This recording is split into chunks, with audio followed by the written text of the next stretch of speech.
அணு ஆயுதத்தை கையில் வச்சுட்டு இருக்கக்கூடிய பாகிஸ்தான் ராவல்பிண்டிக்கு பக்கத்துல நூர்கான் ஏர்பேஸ் மேல இந்தியாவோட ஏவுகணை தாக்குதல் அவங்களை கொலை நடங்கி போக வச்சது, ஒரு பெரிய லெவல்ல ஸ்தம்பிச்சது. பிறகு அவங்க கேட்டு வராங்க, இல்ல இதோட நிறுத்திக்கலாம் அப்படின்னு சொல்லி டிஜிஎம்ஓ அவங்களோட டிஜிஎம்ஓ நம்மளோட டிஜிஎம்ஓக்கு போன் பண்றாங்க. ஃபயர் அப்படின்றது சீஸ் ஃபயர், போர் நிறுத்தம் அப்படின்றது வேற. இது ரெண்டுத்தையும் நிறைய இங்க என்ன பிரச்சனைனா, இங்க எல்லாருமே டிஃபென்ஸ் கரஸ்பாண்டா இருக்கிறதுனால அங்க புரிய மாட்டாங்க. இதோட சூழ்நிலை வேற, அதோட சூழ்நிலை வேற. அதே ட்ரம்ப் அவர்கள் நேற்று சொன்னாரு, நாங்க இருந்து மத்தியஸ்தம் பண்ணி தரோம், 1000 வருஷமா அந்த பிரச்சனை உங்ககிட்ட போயிட்டு இருக்குன்ட்டு. இன்னைக்கு நம்ம தெளிவாக சொல்றோம், எந்த மத்தியஸ்தத்துக்கும் நாங்க ஒத்துக்க மாட்டோம் அப்படின்றத நான் சொல்றோம். ஏன் 7ஆம் தேதியே அவர் நிறுத்துங்கன்னு சொன்னாரு எங்களே அமெரிக்கா. அன்னைக்கு நிறுத்தணுமா, நம்ம ஆக்ஷன்ஸ் நிறுத்தணுமா?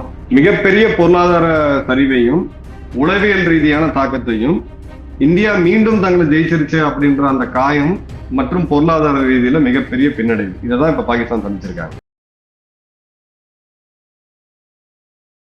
இளைய பாரத நேயர்களுக்கு வணக்கம். இன்னைக்கு நம்ம நேர்களில் நம்ம சிறப்பு விருந்தினர், the rarest of rare gem in geopolitics, major Madan sir தான் நம்மளோட நினைஞ்சிருக்காரு. சார் வணக்கம் சார். வணக்கம் ஜெயஹிந்த். ஜெய்ஹிந்த் சார். சார் ஆக்சுவலாக இப்போ இன்னைக்கு டிஜிஎம்ஓ நடக்கிறதா தெரிய வருதுங்க சார். அதாவது director general of military operations, 2 மிலிட்ரிகளும் பேசிக்கிறதா இருக்காங்க. எந்த மாதிரி விஷயங்கள் பேசிக்கிறதா, எந்த மாதிரி ஒப்பந்தங்கள் போடுறதா ஒரு ஐடியா சார்? இல்ல, டிஜிஎம்ஓஸ் பேசுறதுல ஒப்பந்தங்கள்லாம் போட மாட்டாங்க இப்போதைக்கு, அது வராது, ரொம்ப ஏர்லி ஸ்டேஜ். இப்போ மிலிட்ரி ஆபரேஷன்ஸை பத்தி மட்டும் பேசுவாங்க. இதுல நதிநீர் பங்கீடோ, இண்டஸ்ட்ரியல் ட்ரீட்டி, விசா சம்பந்தமா நிறுத்தினது, நம்மளுடைய இதுக்கு முன்னாடி போட்ட சாங்ஷன்ஸ், பாகிஸ்தானி விசாக்கள், இதெல்லாம் எதுவுமே டிஸ்கஸ் ஆகாது. வெறும் ராணுவ ரீதியா எல்லையில என்ன பிரச்சனை நடந்துகிட்டு இருக்கு, நம்ம சைட்ல இருந்து நம்மளுடைய லிஸ்ட் இருக்கும், எங்கெங்கெல்லாம் அத்துமீறாங்க, என்ன மாதிரியான இடத்துல அவங்க உள்ள வந்துட்டு இருக்காங்க, என்ன மாதிரியான தாக்குதல் நடத்திருக்கிறாங்க. இப்ப பொதுமக்கள் மேல நடத்தப்பட்ட தாக்குதல், குருத்வாரா மேல நடத்தப்பட்ட தாக்குதல், அங்க இருக்கக்கூடிய ஒரு மதராசா மேலையும் தாக்குதல் நடத்திருக்காங்க. இந்த மாதிரி இதெல்லாம் அவங்க டிஸ்கஸ் பண்ணுவாங்க. எவ்வளவு பெர் டே எவ்வளவு எஸ்கலேஷன்ஸ் நடந்திருக்கு, இவ்வளவு படைப்பிரிவு ஏன் வச்சிருக்கீங்க, ஃபார்வர்ட் போஸ்ட்ல இவ்வளவு படைப்பிரிவு இருந்துச்சுன்னா அது யுத்தத்தை நோக்கி காமிக்கிறோம். ஸோ இந்த மாதிரியான டிசிஷன்ஸ் நடக்கும். எப்படி இதை பதட்டத்தை நீங்க தணிக்கலாம், உங்க சைட்ல இருந்து என்ன, எங்க சைட்ல இருந்து என்ன, அது மாதிரியான ராணுவ ரீதியான பேச்சு மட்டும்தான் அதுல இருக்கும். Okay sir. இந்த சீஸ்ஃபயர் வயலேஷன் நடந்துமே அவங்க சில இடத்துல ஒரு அட்டாக் பண்ண மாதிரி தெரிய வருது சார். என்ன, எதுக்காக சார் மறுபடியும் அட்டாக் பண்ண ஆரம்பிக்கிறாங்க அவங்க மறுபடியும்? இல்ல, இது கம்ப்ளீட்டா நான் மீடியாவை பிளேம் பண்ணுவேன். நேற்று இரவெல்லாம் அந்த மாதிரிலாம் எதுவும் நடக்கல. ஒரு சில நிகழ்வுகள், ஈவன் முந்தானத்து கூட 9ஆம் தேதி 10ஆம் தேதி கூட இரவு நடந்த ட்ரோன்ல அது மேக்சிமம் ஒரு 40% அது டாய் ட்ரோன் தான், பொம்மை ட்ரோன் தான். அது உளவியல் ரீதியான ஒரு தாக்கத்தை ஏற்படுத்தணும், ஒரு மக்களுக்கு ஒரு பயத்தையும் பீதியை ஏற்படுத்தணும்னு சொல்லி ஆயுதங்கள் இருக்கக்கூடிய ட்ரோன், மிலிட்டரி ட்ரோன் கூடவே இந்த டாய் ட்ரோன், டிஜே போன்ற ட்ரோன்களை அவங்க உள்ள அனுப்புனாங்க. பட் மீடியா 24 மணி நேரம் அதை நைட்டு முழுக்க அதை நியூஸா போட்டு இப்ப நேற்றே நீங்க அந்த கேள்வி கேட்கக்கூடியதா இருக்கு, பயங்கரமான தாக்குதல், அதெல்லாம் ஒண்ணும் நடக்கல. ஒரு சில ட்ரோன்கள் தென்பட்டு இருக்கு, அது எல்லாமே டாய் ட்ரோன். இதுக்கு முன்னாடியுமே அது நடந்திருக்கு. ட்ரோன் ஒண்ணு இன்னைக்கு நம்ம பார்த்தது கிடையாது. அது மீடியால ஹைலைட் பண்ணி சமூக வலைத்தளங்கள்ல இன்னைக்கு வீடியோக்கள் பரவுறதுனால அது ஒரு பதட்டமா இருக்கு. நேற்று இரவு ஒரு பெரிய அளவுக்கு என்ன மாதிரியான ஒரு அசம்பாவிதமும் இதுவும் நடக்கல. Okay sir. இப்ப நம்ம ட்விட்டர்ல நிறைய போஸ்ட் பார்க்க முடியுது சார். ஆக்சுவலா 1971 வார்ல இந்திரா காந்தி அவர்கள் அமெரிக்கா சொன்னாலுமே நாங்க கேட்காம நாங்க வார் பண்ணி நாங்க ஜெயிச்சு காட்டணும் அப்படின்ட்டு. இன்னொரு பக்கம் இப்ப ட்ரம்ப் நான் சொன்ன உடனே போற நிறுத்திட்டாங்கன்னு உடனே அப்ப மோடி அவர்கள் ட்ரம்ப்பை கண்டு பயந்துட்டாரா அப்படின்ற மாதிரி போஸ்ட் வருது சார். என்ன மாதிரி ரியாலிட்டி சார் இது? இது அடிப்படை புரிதல் எல்லாம் பேசுறவங்க மாதிரி பேசுவாங்க. 1971க்கான யுத்தம் 1967 அதற்கான பிளானிங் ஆரம்பிச்சோம். 67, 68ல இருந்து 5 வருடம் அதுக்கு பின்னாடி பிளானிங் போச்சு. அதோடைய பொலிட்டிக்கல் அப்ஜெக்டிவ் 67, 68 வாக்குல அன்றைய பிரதமர் இந்திரா காந்தி அவர்கள் ராணுவ தளபதியை கூப்பிட்டு சொன்னது, போருக்கு தயாராகுங்க, 2 பக்கமும் எதிரிகள் இருக்கிறது நமக்கு ஆபத்து, இந்த நாட்டை கண்டிப்பா இப்ப இருக்கக்கூடிய பங்களாதேஷ்ல இருக்கக்கூடிய பிரச்சனையே அதிகமாச்சுன்னா கண்டிப்பா நம்ம பங்களாதேஷ, அன்னைக்கு இருந்த கிழக்கு பாகிஸ்தான ஒரு தனி நாடா உருவாகிறதுக்கு நம்ம உதவணும் அப்படின்றது. பொலிட்டிக்கல் அப்ஜெக்டிவ் ரொம்ப ரொம்ப கிளியர். யுத்தத்துக்கு ரெடி ஆகுங்க, மிலிட்டரி ஆக்ஷன் மூலியமா நம்ம ஒரு நாட்டுக்கு சுதந்திரம் வாங்கி தரணும் அப்படின்றது. அந்த வேலையை சாம் மானெக்ஷா அவர்கள் பண்ணாரு. அன்னைக்கு ஃபீல்ட் மார்ஷல், ராணுவ தளபதி. ஜனவரி மாதம் உடனடியா போர் வேணும்னு சொல்லி இந்திரா காந்தி வலியுறுத்தினாங்க, அவர் மறுத்தாரு. அதன் பிறகு ஒரு 8-9 மாதம் இதுக்கான இதெல்லாம் சுச்சுவேஷன்லாம் அசஸ் பண்ணி எல்லாத்தையும் பண்ணிட்டு தான் கடைசியா நம்ம டிசம்பர் மாதம் அந்த போருக்கு போகும்.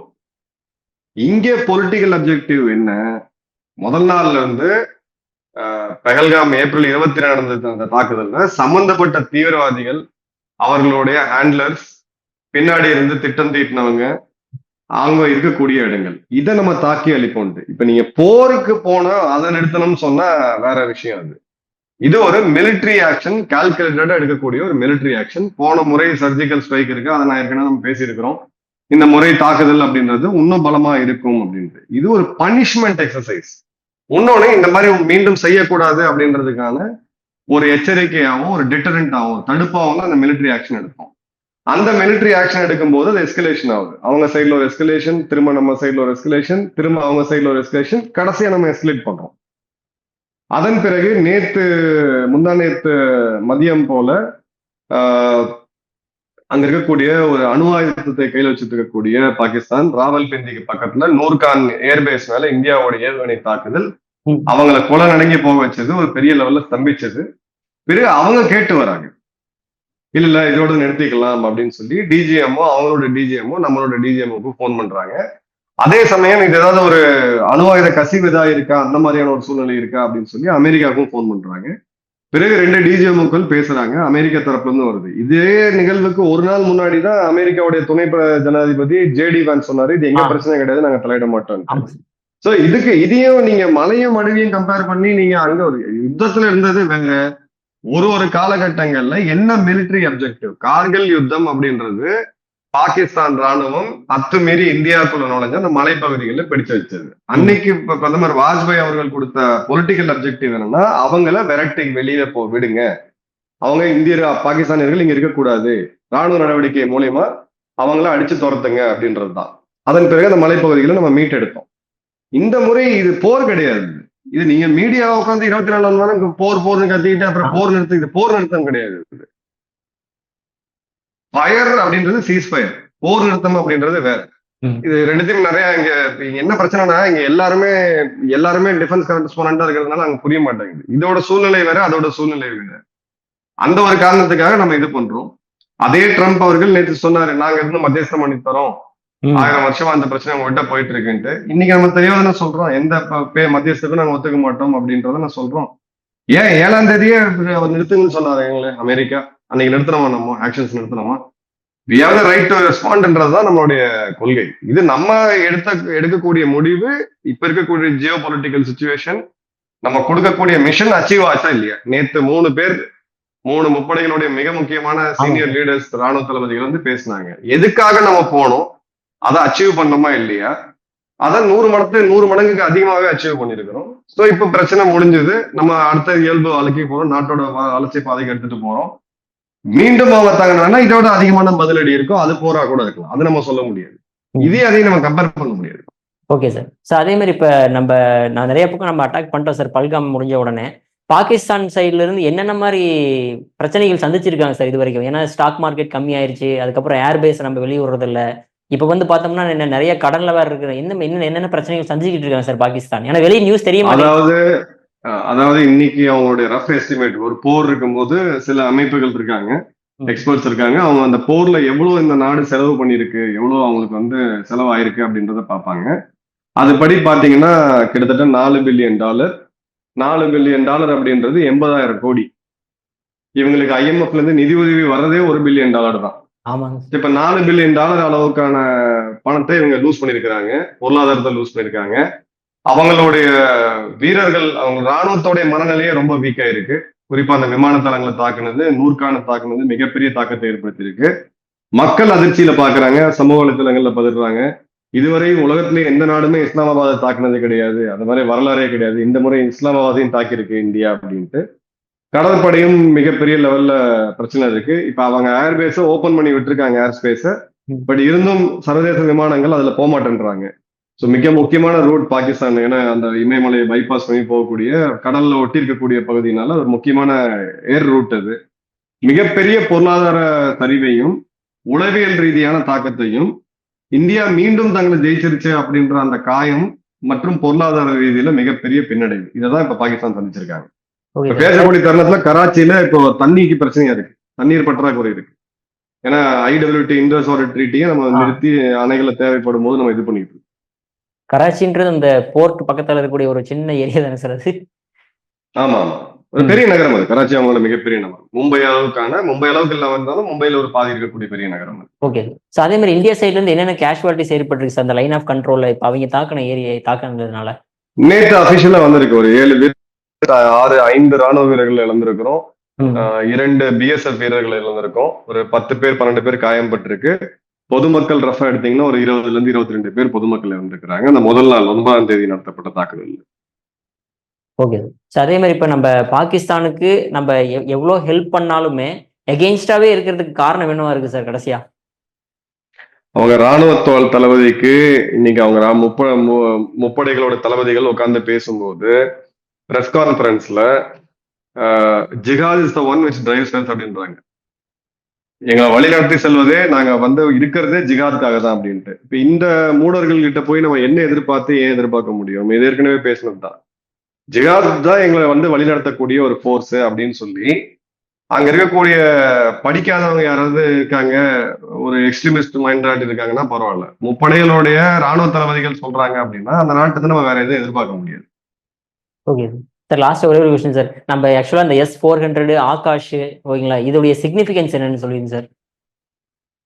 அதாவது S-400 நம்மளோட மிசைல் டிஃபென்ஸ் சிஸ்டம் அப்படின்றது 4 அடுக்கு, ஒரு ரிங் மாதிரி. அது ஃபர்ஸ்ட் ரிங் அப்படின்றது நம்மளுடைய L-17 சொல்லக்கூடிய ஆன்டி ஏர்கிராஃப்ட் கன். இது 1970-80களில் இது பண்ணது. 90களில் நம்ம வாங்கணும்னு நினைக்கிறேன். ஸ்வீடன் போஃபர்ஸ் வாங்கும்போது இதையும் சேர்த்து வாங்கணும் நம்ம. இப்போ அந்த டெக்னாலஜி இந்தியாட்ட பெறப்பட்டு நம்ம இந்தியாவிலே தயாரிக்கிறோம். இது ரொம்ப ரொம்ப ஒரு முக்கியமான ஒரு கன். விமானங்களுக்கு எதிராக யூஸ் பண்ணது நீங்க நவீன காலத்துல அதை மாற்றி அமைச்சு நம்ம இன்னைக்கு ட்ரோன்ஸ்க்கு எதிராக யூஸ் பண்றோம். இது தவிர ஜூ இருக்குது, சில்கா இருக்குது, இது மாதிரியான 3 சிஸ்டம்ஸ் இருக்குது. அதன் பிறகு பாசிவ் டிவைசஸ் சொல்லுவாங்க. அதாவது இது ஜிபிஎஸ் ஜாம் பண்ணீங்கன்னா ட்ரோனுக்கு எங்க போறதுன்னு தெரியாது. ஸோ அது கீழே விழுந்துரும்.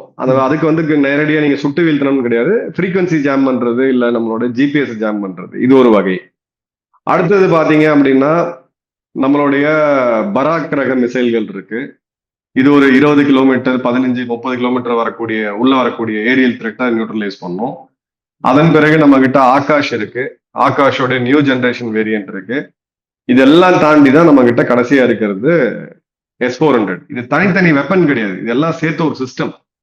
ஒரு எலக்ட்ரிக் வெஹிக்கல்ல ஒரு வண்டி மட்டும் கிடையாது. வண்டி, அதோட பேட்டரி, அதோட சார்ஜிங் ஸ்டேஷனு, இந்த வண்டியில இருக்கக்கூடிய சாஃப்ட்வேர், அந்த மாதிரி இதுல மிகப்பெரிய ஒரு சாஃப்ட்வேர் இருக்குது. நான் ரொம்ப டீட்டெயிலா சொல்ல முடியாது, தேவைப்படக்கூடிய அளவுக்கு சொல்றேன் நேயர்களுக்கு. அதெல்லாம் தாண்டி இது கம்ப்ளீட்டா ஆட்டோமைஸ்டு. இது இப்ப நீங்க இப்ப ட்ரோன் தாக்குதல் ஜம்முல நடக்குதுன்னா நீங்க சென்னையில உட்காந்து அதை தடுக்கலாம். கம்ப்ளீட்டா இந்தியாவோட சிஸ்டம்ஸ் இந்தியாவிலே தயாரிக்கப்பட்டு செயற்கை நுண்ணறிவு மூலியமா உலகத்துல இருந்து நீங்க எங்க வேணாலும் உட்காந்து நீங்க இது பண்ணலாம். நீங்க ஜம்முல தான் உட்காந்து அங்க வீழ்த்தணும் அப்படின்றது கிடையாது. அந்த கமாண்ட் போஸ்ட் கொடுக்கக்கூடியதெல்லாம் ரிசீவ் பண்ணி அந்த கன்னை ஆட்டோமேட்டிக்கா திருப்பி அதை சுட ஆரம்பிக்கும். வீரர்களும் இருப்பாங்க அந்த இடத்துல இது பண்ணுவாங்க. ஸோ ஒரு 4 அடுக்கு இந்தியாவிலேயே தயாரிக்கப்பட்ட 80% அப்படின்றது இந்தியாவில தயாரிக்கப்பட்டது. S-400 அது ஒரு நாளைக்கு ஒரு 50 விமானங்கள் ஒன்னா வருது, அணு ஆயுதங்களை ஏற்றிக்கிட்டு ஒரு 10 எடுத்துக்கிட்டு ஒரு 10 ஏவுகணைகள் வருதுன்னா அதுக்குதான் S-400. கொசு அடிக்கிறதுக்குலாம் நம்ம S-400 இப்ப என்னன்னா S-400 யூஸ் பண்ணிட்டு எல்லா இடத்துலயுமே இதே நியூஸ் பரவிட்டு இருக்கு. S-400 யூஸ் பண்ணல.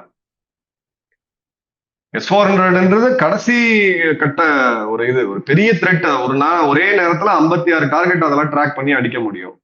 நாளைக்கு ஒரு பெரிய ஒரு பெரிய விமானப்படை தாக்குதல் உள்ள வருது, இல்ல ஒரே நேரத்துல 50 ஏவுகணைகள் 100 ஏவுகணைகள் உள்ள வருது முக்கியங்கள் நகரங்களை நோக்கின்ற போது அப்பதான் நம்ம S-400 யூஸ் பண்ணுவோம்.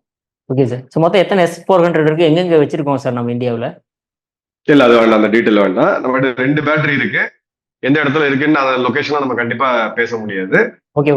எந்த இடத்துல நமக்கு அச்சுறுத்தல்கள் இருக்கோ பாகிஸ்தானை நோக்கி ஒண்ணு இருக்கு, சீனாவை நோக்கி ஒண்ணு இருக்குது. இவ்வளவு தூரம் என்னால சொல்ல முடியும். எங்க இது அப்படின்றதெல்லாம் வேண்டாம். நெட்ல போட்டா டீடைல்ஸ் எல்லாம் சிலது வருது, பட் அதெல்லாம் உண்மை கிடையாது, நமக்கு தேவையும் கிடையாது. சோ இது நம்ம அடிப்படையா மக்கள் புரிஞ்சுக்க வேண்டியது என்னன்னா 5 மிகப்பெரிய விஷயங்கள் இதுல நடந்திருக்கு. ஒண்ணு, இதனால் வரை இந்தியா பாகிஸ்தான் யுத்தம் அப்படின்றது டாங்கிகள், பீரங்கிகள், ஒரு ராணுவம் இன்னொரு ராணுவத்தோட உள்ள போறது, ஒரு நாட்டுக்குள்ள போறது, பிசிக்கலா உள்ள போறது, இன்கர்ஷன்ஸ் நம்ம சொல்லுவோம். விமானப்படையும் பயன்படுத்துவாங்க. இந்த முறை இது கம்ப்ளீட்டா விமானப்படைகளுடைய டேவா ஃபர்ஸ்ட் டே இருந்துச்சு. 2வது நாட்கள் அந்த ஃபர்ஸ்ட் டே முடிஞ்சு 2வது நாளுக்கு பிறகு எந்த நாடுமே விமானத்தை யூஸ் பண்ணல. நம்மளும் யூஸ் பண்ணல, அவங்களும் யூஸ் பண்ணல. ஏன்னா இன்னைக்கு இருக்கக்கூடிய ஏவுகணைகள், இன்னைக்கு இருக்கக்கூடிய anti missile systems, aircraft systems எல்லாமே உங்க விமானங்களை ஈஸியா சுட்டு வீழ்த்திட முடியும். ஸோ அவங்களுக்கும் நிறைய சேதமடையுது, அவங்களும் இது பண்ண, நம்மளும் அந்த எசட்ஸை எக்ஸ்போஸ் பண்ண வேணாம் அப்படின்றது பார்க்கல. 2வது இந்த விமானங்கள் பாலக்கோட் மாதிரி இல்லாம இந்த விமானங்கள் ரெண்டு நாட்டு விமானங்களும் நேருக்கு நேர் சந்திச்சுக்கல, எல்லையை கிராஸ் பண்ணல. ஏன்னா எல்லாத்துட்டையுமே பியாண்ட் விஷுவல் ரேஞ்ச் மிசைல்ஸ் அப்படின்றது வந்துருச்சு. நீங்க 200 கிலோமீட்டர் தள்ளி இருந்தே மிசைல் ஃபயர் பண்ணலாம், அவங்களும் ஃபயர் பண்ணலாம். 3வது ட்ரோன்கள் முதல் முறையா யூஸ் பண்ணப்பட்டிருக்கு இந்தியா பாகிஸ்தானுடைய இதுல. இந்த இடத்துலதான் நம்ம ட்ரோன்களை 100க்கு கிட்டத்தட்ட 99.99% நம்ம சுட்டு வீழ்த்தி இருக்கிறோம். நம்மளோட மிசைல் டிஃபென்ஸ் அப்படின்றது நீங்க உலகமே திருப்பி பார்க்கக்கூடிய அளவுக்கு இருக்குது. அந்த அளவுக்கு ஃபாஸ்டா நம்ம மாடர்னைஸ் பண்ணியிருக்கிறோம்.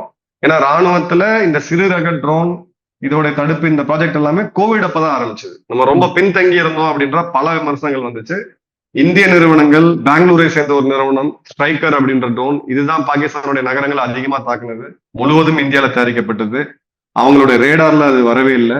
ஸோ ஸ்டார்ட் அப் நிறுவனங்கள், இளைஞர்கள், இங்க இருக்கக்கூடிய பப்ளிக் செக்டர் நிறுவனங்கள், பெரிய கார்பரேட் நிறுவனங்களா இருக்கக்கூடிய LNT, Kalyani defence systems, Bharat Forges, Adani defence, மிகப்பெரிய லெவல்ல இப்போ வந்து இதுக்கான அந்த ரிசல்ட் தெரியுது. நீங்க எந்தமே நீங்க பயன்படுத்தி யுத்த காலத்துல பார்த்தாதான் அது என்னன்றது தெரியும். அது மாதிரி இந்தியாவுடைய ஒரு மிகப்பெரிய வரலாற்று சாதனை அப்படின்றது என்னன்னா, இந்த 4 நாட்கள் கான்ஃபிளிக்ட்ல உலகத்திலேயே அணு ஆயுதத்தை வைத்துட்டு இருக்கக்கூடிய நாட்டோடைய அணு ஆயுத கிடங்கியே போய் தாக்குன முதல் நாடு உலக வரலாற்றிலேயே இந்தியா தான்.